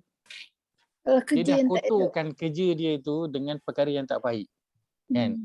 Patut waktu bekerja dia pergi online. Contohnya, patut pergi hantar barang, dia tak hantar. Patut hantar hari ni, dia hantar esok. Yelah. Kan? Dia tipu meter. Kan bayar RM1, dia buat untuk 50 sen. Buat untuk 50 sen. Kan? Kalau hantar barang Shopee tu, patutnya letak, jaga elok-elok, dicampak-campaknya. Kan? Maka itu semua menjadikan yang sepatutnya ibadah dah jadi tak ibadah. Apatah lagi kalau pekerjaan yang bukan halal lah. Kan? Itu lagi jelas-jelas. Ini semua perkara yang kita kena perhatikan. Baik. Lain dalam kehidupan kita. Contoh, suri rumah. Kita suri rumah. Kan? Dia tak keluar bekerja. Tak dapatlah peluang nak berjihad tu. Dia duduk kat rumah, lipat baju. Kan? Masak, muka anak, penat. Apa pun tak dapat. Gaji pun tak dapat. Kan? Nak bersiap lawa-lawa pun tak dapat. Kan? Kalau bekerja tu dapatlah. Hujung bulan nak beli beg baru, handbag baru. Kan? Pakaian sedundun. Nak pergi bekerja kan. Kasut semua. Tak dapat. Tapi dapat apa? Dia dapat apa? Saya nak cerita tentang suri rumah je. Suri rumah yang berada di rumah, dia membiarkan pasangan dia keluar bekerja dalam keadaan rasa tenang bahawa suami tu tahu dekat rumah dia tu selesai, isteri dia uruskan, maka suami dia keluar bekerja dapat pahala contoh 100, dia di rumah yang tak keluar bekerja pagi sampai petang pun dapat pahala 100 juga. Sama macam dia keluar pergi bekerja. Bukan 200 Ustaz. Asasnya. Maksud saya yang 100 itu yang suami dia punya tu dia dapat. Suami dia punya dia dapat. Yang 100 lagi yang dia buat sendiri. Ya. Maksudnya kalau dia duduk rumah dia tak buat apa. Dia duduk, kalau kita kata duduk ngangkang je. Dah dapat dah 100. Dapat dah 100. Sebab apa? Suami dia keluar bekerja dalam keadaan tenang, lapang, isteri dia uruskan rumah. Baik. Kedua, dia uruskan rumah. Dia uruskan rumah. Dia masak, dia bersihkan rumah, kan? Dapat pahala tak? Dapat pahala. Setiap dia sapu tu pahala. Setiap pinggan yang dia cuci pahala. Suami dia balik tengok rumah kemas, sunuk mata tersenyum kan. Dapat pahala. Dia masak untuk anak-anak dia, dapat pahala tak? Dapat pahala. Pahala bagi anak makan, pahala jaga anak lah. Bagi anak memberi orang makan, dapat pahala. Amalan yang terbaik bagi orang makan, bagi orang minum kan. Walaupun dia cuma masak je, tapi anak-anak dia dapat makan, suami dia dapat makan, dia dapat pahala bagi orang makan. Walaupun bukan duit dia pun, duit dapur tu, duit suami dia. Tapi dia masak, dia dapat pahala. Untuk suami dia. Untuk diri dia. Kan? Tapi nak cerita tentang suri rumah, walaupun mungkin suami keluar kerja pukul 8.30, suri rumah daripada lepas subuh tak tidur lah. Sampai semua orang tidur, dia baru tidur. Kan? Katakan dalam masa 18 jam itu, waktu dia hanya sempat solat fardu sahaja. Nak baca zikir pagi petang tak sempat. Nak baca Quran tak sempat. Nak berzikir tak sempat. Nak dengar ceramah tak boleh, nak fokus, anak teriak lah, benda semua tak sempat. Dia hanya sempat solat fardu sahaja. Kan? Apatah lagi kadang kalau kita ada ibu bapa yang dah berumur tinggal dengan kita kan. Layan mak ke, layan ayah ke lagi kan. Tak sempat nak apa-apa. Sempat solat fardu. Lepas solat fardu nak zikir pun tak sempat. Setiap perkara yang kita lakukan itu semua dapat ibadah. Kita tinggalkan zikir kita lepas solat sebab kita contoh nak melayan ibu bapa kita yang ada keperluan. Allah bagi pahala macam kita zikir lepas solat. Walaupun kita tak zikir. Allah bagi pahala kita solat sunat, baca Quran walaupun kita tak buat hari itu. Sebab apa? Kita sibuk dengan menguruskan rumah. Maka itu juga pekerjaan kita. Sebagai mana suami bekerja kat luar dapat pahala. Kalau pahala macam berjihad, maka suri rumah juga di rumah dia dapat pahala macam dia berjihad. Tak sia-sia. Kan? Kadang rasa down. Isteri saya lah selalu rasa macam duduk rumah, dia rasa down sebab apa? Dia nak sempat nak solat fardu je, nak solat sunat tak larat. Nak baca Quran tak sempat. Anak kecil kan nak menjaga banyak lagi PDPR ni kan rasa down. Tapi tak. Bahkan mungkin pahala dia orang lebih banyak kan mungkin daripada orang mungkin kalau macam saya kerja kat ni, duduk kat sini depan laptop mengajar sebagainya, mungkin pahala dia sama banyak ataupun lebih banyak. Kan? Sama macam saya buat. Dan maka kita jangan rasa bila kita contoh layan ibu bapa kita yang dah tua tak dapat pahala, tak dapat pahala. Walaupun kita tak duduk atas tikar sejadah, walaupun kita tak buka lembaran Al-Quran itu baca, walaupun mungkin kita tak join kelas tadabbur, kita dapat pahala. Allah itu dia tak kedekut dengan pahala dan contoh kita layan ibu bapa kita dah lah dapat pahala melayan ibu bapa tu, ya Allah betapa besarnya lah melayan ibu bapa. Kan? Ustaz, ada yang saya dengar setiap apa yang kita buat tu kita kena ada niat kan. Betul. Jadi kalau dulu-dulu kan kita pergi kerja, oh ini tanggungjawab kita mana kena pergi kerja, tapi kita tak ingat kata kerana Allah apa semua kan. Jadi kita adakah macam kita lah, saya ni cikgu kan, kita masuk kita mengajar kan, kita kata kita mengajar, kita tahu itu tugas kita dan kita kena laksanakan. Tapi kita tak ada macam ialah masa jahil zaman dulu kan. Tak ada ingat kata kerja kerana Allah kan kita nak. So macam mana Ustaz? Waktu itu nanti Allah akan memberi ganjaran, Allah akan menghukum kita mengikut kadar ilmu kita waktu tu. Kalau kata kita sepatutnya keluar bekerja tu niat untuk Allah dan sebagainya. Tapi waktu tu kita rasa aku ni keluar bekerja ya sebab tanggungjawab aku lah, aku kena kerja. So Allah akan menghukum mengikut ilmu kita tahap tu. So kalau waktu tu kita hanya tahu ini tanggungjawab aku, so Allah akan bagi pahala berdasarkan itu. Melainkan kalau kita keluar tu memang niat aku keluar bekerja, aku kerja ni bukan apa, sebab nanti aku nak beli kereta, aku dapat kereta motor, aku nak pergi hon depan rumah member aku. Kan? Hon kan. Kuat-kuat kan dia punya kereta dengan dia punya motor tu kan. Itu dah memang salah lah. Tapi selagi niat tu baik kan, Allah akan bagi pahala berdasarkan ilmu kita ketika itu. Jangan bimbang. Maka apa yang telah lepas itu telah lepas, tak apa. Kita mana yang salah kita sesal dan kita jangan ulangi. Dan itulah kelebihan orang beriman bila Allah sebut selalu dalam Quran. La khaufun alaihim walahum yahzanun fala khaufun alaihim walahum yahzanun. Mereka takkan takut dan takkan sedih. Takkan takut dengan apa? Takkan takut dengan masa depan dan takkan sedih dengan masa lampau dia. Maka kita apa yang dah lepas. Hukum tu semua atas Allah Azza wa Jalla. Apa yang kita nak bagi perhatian adalah pada baki umur masa yang kita ada ini. Tak lama kan, daripada asar ni dah dekat-dekat nak maghrib, dah hujung-hujung dah dekat masa hari esok nak sampai dah ni. Kita fokus pada itu, yang lepas kita taubat saja pada Allah Azza wa Jalla. Wallahu ta'ala. Boleh saya tanya Ustaz? Baik, silakan. Okey, kita faham apa yang Ustaz terangkan, memang masa muda, tenaga kuat, kita buat semua kan, semua nak kejar. Memang kita masa tu pun macam superwoman Ustaz. Tapi yang membimbangkan bila umur kita dah meningkat 60 lebih, 70 lebih, tenaga dah kurang. Dan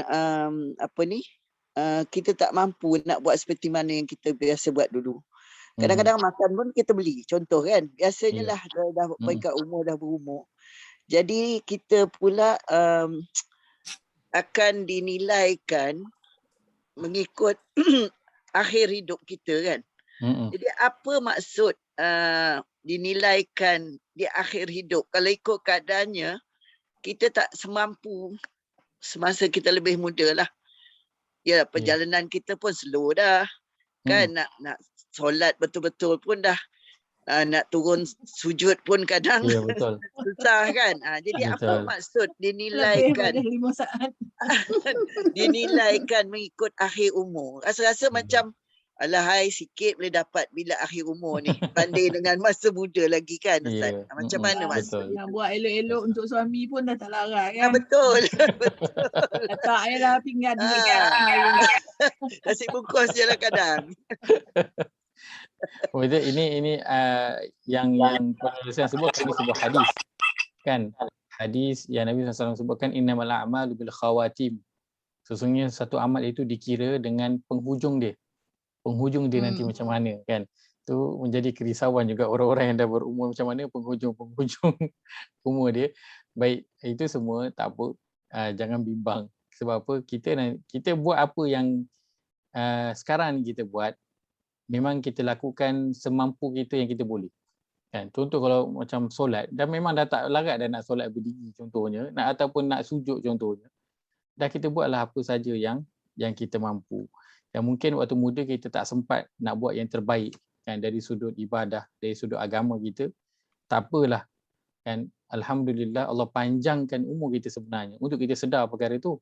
Kalau katakan waktu muda tu Allah ambil nyawa kita, betapa ruginya kita sebenarnya kan. Tapi alhamdulillah Allah panjangkan usia kita, umur kita hingga hari ini untuk kita sedar mungkin ada kesilapan yang kita buat dulu pada waktu muda, dan mungkin juga ada persiapan yang belum kita lakukan lagi ketika waktu muda. Maka kita buatlah pada masa yang kita ada ini semampu kita yang boleh. Maka selalunya bila berada di hujung-hujung usia ni, dia kena jadi smart sikit lah. Jadi kalau bahasa mudahnya menjadi smart investor. Dia bukan saja kena jadi investor. Dia kahwin lagi seorang ke Ustaz? Dia kena jadi smart investor. Kan, kena jadi smart investor. Maksudnya Saya apa? kadang terfikir tak larat ada masa. Bukan tu. Bukan tu. Maksud saya dari sudut amal-amal ibadah ini, kita jadi smart dalam nak melakukannya. Jadi kita carilah amal yang ibadah. Banyak pahala lah kan. Amal ibadah yang banyak pahalanya, dan yang paling penting cari ibadah yang nanti berterusan. Cari ibadah yang nanti berterusan. Sedekah. Fokus pada yang itu. Buatlah semampu kita. Dan yang antara yang terbaik, beri tumpuan pada 3 perkara itulah, iaitu beri tumpuan kepada anak-anak kita. Jadikan ini sebagai pahala kita yang nanti berterusan. Tak sempat nak buat dekat anak Ustaz kan. Sekarang ni kalau cakap dengan anak, anak tarik muka, muncung panjang. Nak buat apa? Buat kat cucu. Buat dekat cucu. Kan? Janji kita cari amalan yang nanti kita dapat berterusan. Kita ajar kepada keturunan anak ataupun cucu. Kita banyakkan menulis. Tulis di kita punya media sosial ke, kita di WhatsApp ke. Dan mudah-mudahan nanti kita dah mati, orang masih lagi baca. Kan? Ataupun buat video ke. Kan? Yang ketiga, sponsor benda-benda yang berkekalan. Infak benda-benda yang kekal. Kan? Buat telaga air contohnya. Kan? Kalau kat negara tak ada air lah. Kalau kita kat Malaysia ni, infak mesin air tu. Kowe ke, kuku ke, letaklah dekat sekolah tahfiz ke, letak dekat masjid ke. Letaklah dekat public area. Letak ini orang tak buat ni, letak kat public area. Letak kat public area. Contoh. Beli satu, letak kat situ. Infak contohnya, kapet contohnya. Apalah yang kita rasakan nak buat bangunan untuk sekolah dan masjid sebagainya, cari perkara-perkara yang kita dapat berterusan lah pahalanya. Ini pada pandangan saya, dan kita lakukanlah semampu kita yang boleh mengikut kadar kita masing-masing. Wallahu taala alam. Mudah-mudahan Allah terima amal kita. Kerana sebenarnya satu nikmat yang besar sebenarnya. Kita sedar kita ada buat silap. Nikmat tak? Nikmat yang besar. Kita sedar kita ada kekurangan. Nikmat yang besar. Kan? Bukan takut tu. Itu kita sedar kita ni kurang amalan. Pun dah nikmat besar dah tu. Kan? Dah nikmat besar dah. Jadi kita semua alhamdulillah Allah berikan kita merasa sedar yang kita ni kurang amal, kita ni dulu tak berapa cukup persiapan dan sebagainya. Untuk ke sekarang ini kita tambahkan apa yang kita mampu. Dan insya-Allah saya kira itu sahaja perbincangan kita. Cik Rani ada soalan ke tu? Nampak ada angkat tangan tu? Dah sudah? Oh, dah sudah. Ada tadi. Kesan yang tadi punya. Okey, terima kasih Ustaz. Aqulu qawli hadza wa astaghfirullahal azim li wa lakum. Allahumma ja'al hadza jama'ana jam'an marhuma wa tafarruqana min ba'dihi